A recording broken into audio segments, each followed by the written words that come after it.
Ayaw niya na umalis sa horse. Opo, next tayo ha. Bilang mo nga ng horse yan! Ilang kitang horse yung sa chest.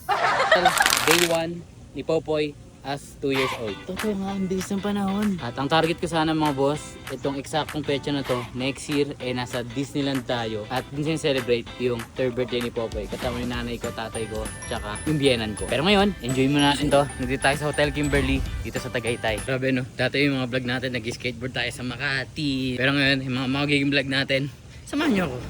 Oh, of course we'll help you. Check out na lang tayo. Kasi nangyari kahapon. Kahapon maganda. Yay! Okay, gusto mo ni?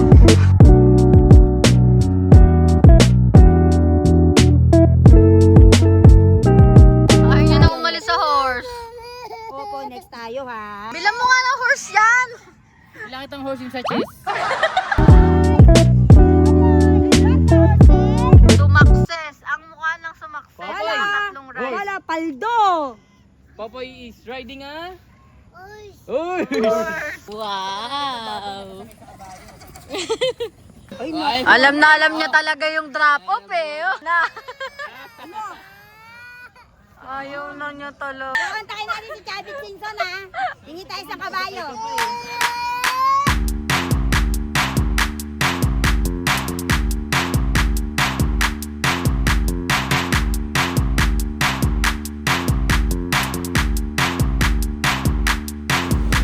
Exit na tayo dito. Pagkatapos natin dito sa Hotel Kimberly, may isa na lang tayong pupuntahan. Dito na tayo sa Tagaytay, syempre, sa Hiraya. Ano orderin mo?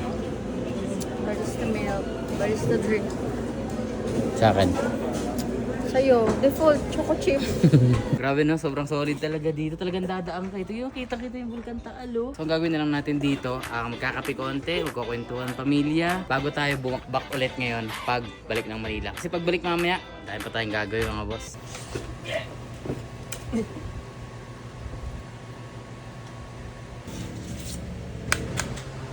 Aha! Yung studio natin since 2019, nung mga panahon na nagde-daily vlog tayo. Medyo nag-iba na nga lang yung itsura niya, pero as usual, under construction pa rin tayo mga boss. May iba akong gustong gawin dito sa side na to eh. Tsaka yung gawa ko dun, ang mahuhulog. Tsaka to, tingnan nyo. Mukha bang katiwa-tiwala yan. Tapos may 2 years old kang anak na naglalaro dito sa loob ng studio. Pero na-figure out ko naman, na hindi naman pala ganun kalala yung sablay natin dyan. Kasi ito yung ginamit natin pa, ganito pala siya dapat ikabit. Pa, ganito ko siya kinabit. Ayusin natin bukas yan.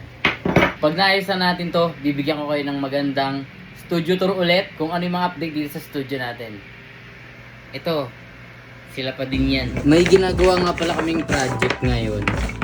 Sa mga order nga pala ng Shoe Express, ganito na yung hard brush na marireceive nyo. Ito yung medium brush, ito na yung hard brush. Ito, saan yung ilaw dito? Ito ay project para sa birthday ni Popoy. Letter to na gagawin namin ni Abby. Ito yung sa akin, ito yung kay Abby. Nilagyan ko ng mga parang stamps dyan na kung saan ginanap yung birthday niya, pangilang birthday niya, ano favorite niyang kanta ng panahon na yun, kung saan bansa, pares din dito. Ito yung mga letter na binibigay sa anak tapos pwede lang nilang buksan pag 21 years old na sila. So, ngayon natin sisimulan. Hindi lang ito yung kasama, nalagyan ko ito ng Polaroid tsaka memory card. Kasi lahat kami buong pamilya nag-take ng kanya-kanyang video kung ano man nung araw kahapon, nung birthday niya nga. Tapos lahat yun, pagsasama-samahin ko at ilalagay sa isang memory card, tapos ilalagay namin dito.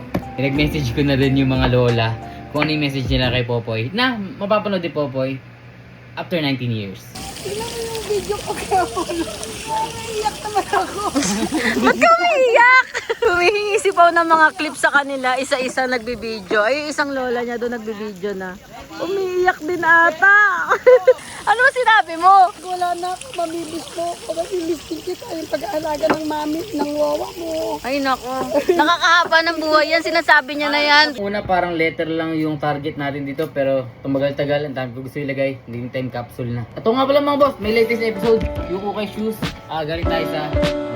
Okay, short update lang to, kita-kita na ulit tayo.